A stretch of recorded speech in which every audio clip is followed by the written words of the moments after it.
What is going on, everybody? DJ Waters 22 here, and in today's video I finally got to try out Diablo 2 Resurrected.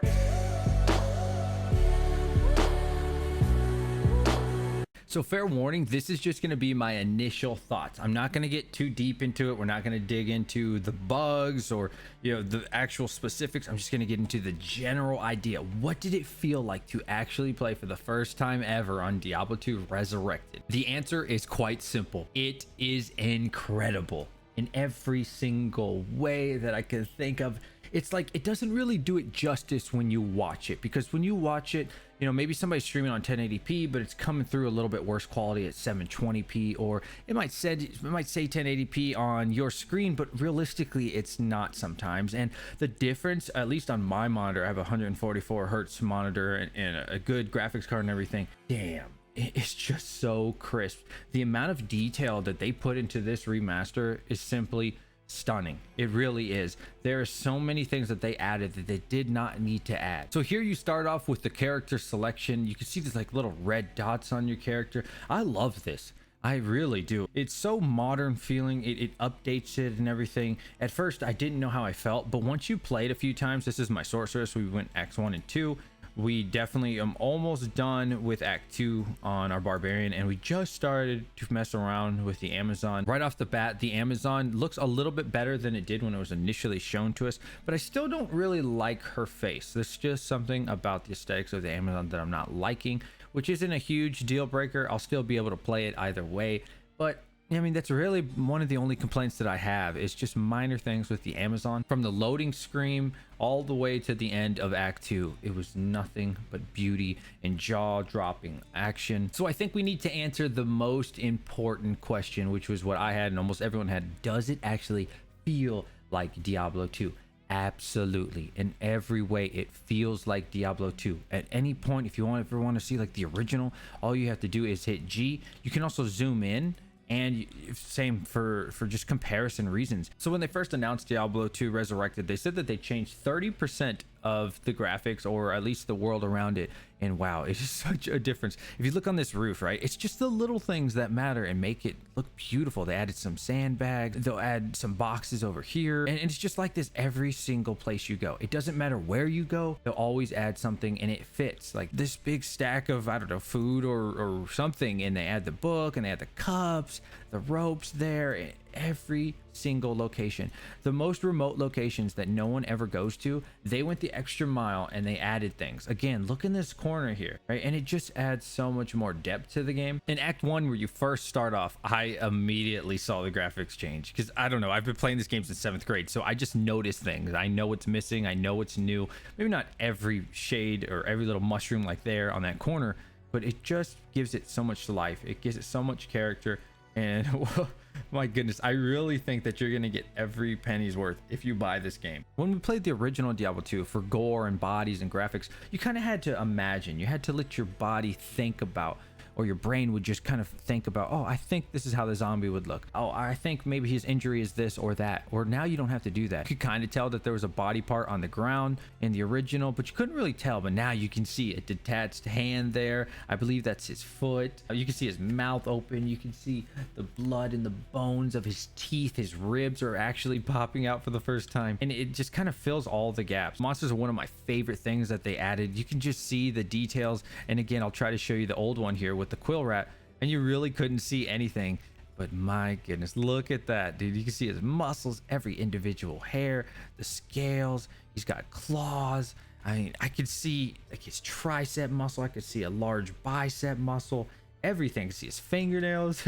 You will not be disappointed when it comes to the graphics. Again, I don't want to get too deep into it, but how do the skills look? I love it. There's a couple skills that maybe I imagine just slightly different, but it's really not a big deal. I have no major complaints of any kind when it comes to this remaster. So this is going to be the Den of Evil, the very first quest that you'll do when you get this game, or if you get this game. Immediately you will notice the cave. Look at how it used to look. There was really nothing there. And again, this is where I mentioned your brain had to kind of imagine what was there, and it would just kind of fill in the blanks, where you just don't have to do that anymore. You can see every individual, I don't know what this would be called, almost like a tooth, but it's not really a tooth. The mushrooms again there, and just flashing back and forth. It's just so clean in every way. This was a personal favorite for me, and it's the Beast. I love his hair on the back. You can see his muscles. I'm trying not to kill him.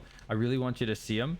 His face, oh, he just is so scary, and he has a better upgraded sound. So now he actually stomps when he walks. You feel it. At least in my headset, I have bass, and it goes like I feel everything shaking. It feels like a better improved sound, where in the original it just, I don't know, it just was a light little tap, even with the same exact headset, and switching between by going with G and not. I mean, look at the difference in gore here, just again in the very first quest that you're doing. That is so different. You couldn't tell what was here. You can't even really see that there's a second body laying right under him, but now you can. And my goodness, felt rather scary, I have to admit. I mean, I wasn't frightened, don't get me wrong. I could imagine if this was my first time ever, the fear of like, oh my god, look at the size of that guy, right? Because even I felt that, and I've played this game for tens of thousands of hours. The monsters are the same monsters that you remember in the same locations that you remember, but every now and then there's a little bit different monster. Like for example, when you're fighting Bloodraven, or in the area of Bloodraven, there's like one different monster, and I liked it. I think the change was great because they just make the monsters look so unique and different than what you're used to seeing. The best thing about the den is this area, and you'll see a little bit different on the other map, but it looks like people used to either live here or work here. They added everything. You can tell the people that designed this game cared, and they didn't just want to make a good game or a simple remaster. They want to make a 10 out of 10 game. I obviously have only played X1 and 2, and I have to say they are going down that route. They are making the perfect remaster, in my opinion. Just a few minor things, and everything that I can think of and that I've seen people mention is just so small to fix. Like for example, when you get cold, it's a turquoise color. I'm not a huge fan of that, but it's not a deal breaker. It's too simple to go into there and just change the color.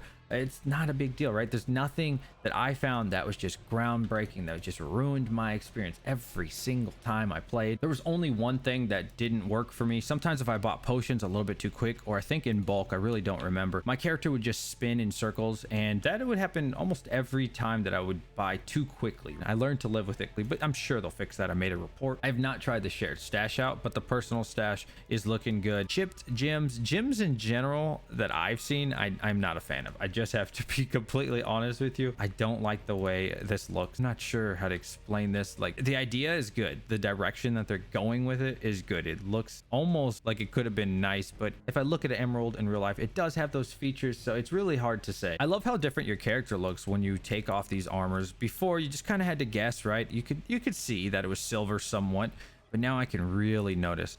And if you look on her arms here, there's a red dot here, and I wonder how cool the other equipment will look. I noticed that boots didn't have like a major effect, if any, and it didn't really seem like gloves had an effect at all, which I'm sure they could fix. I know I said I wasn't going to show you too much, but I at least have to show you Tristram. You have to see the amount of detail they added. This entire bridge here was not in the original game. Look at that. It was just a few trees, and you know, there wasn't much to it, but they added an entire bridge. They added some wheels over there. You can see this huge path, all the little objects on the side. Again, they did not need to add any of this, but they decided to because they wanted the game to be good. They wanted to be better. The water animation looks so real. You can actually hear the water moving, and we'll get into that in the full review. But right now, just quickly look at Tristram and admire the difference. Anyone who does Ubers or has done Ubers can see what I'm talking about here. The fire in Diablo 2 Resurrected is wild, but I felt like the fire was done so well, and everything else. Someone has to be praised for this, man. Whoever's doing this, you need to give them a raise, because god, it looks like it's actually burning down. And I hope that my streams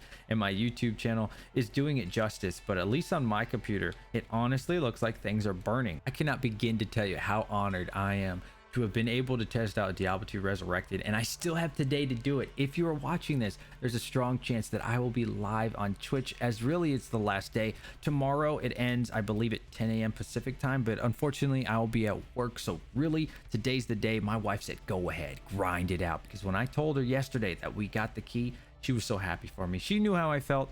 I wanted to try it, and I think almost every Diablo 2 fan just really wants to try it. So I was a little bit bummed out we didn't get selected. And then when we did get selected, I was like, no way. And she's like, just have at it. I'll watch the kids. Enjoy yourself. And it meant the world to me. But that's not what this video is about. And my final statement to you is, if you had any doubt in your mind that maybe Blizzard could mess this up or something was going to go wrong with this remaster, unless they just all of a sudden blow up the game in Act 3, 4, and 5, this game will be the best remaster ever created, in my opinion, from what I can tell. And as always, thank you so much for making it to the end of the video. Please give this video a thumbs up and consider subscribing to the channel. It helps out greatly with the YouTube algorithm. Feel free to join my Discord, check me out on Twitter at DJ Waters, and catch us live over at Twitch, link in the description below. Peace!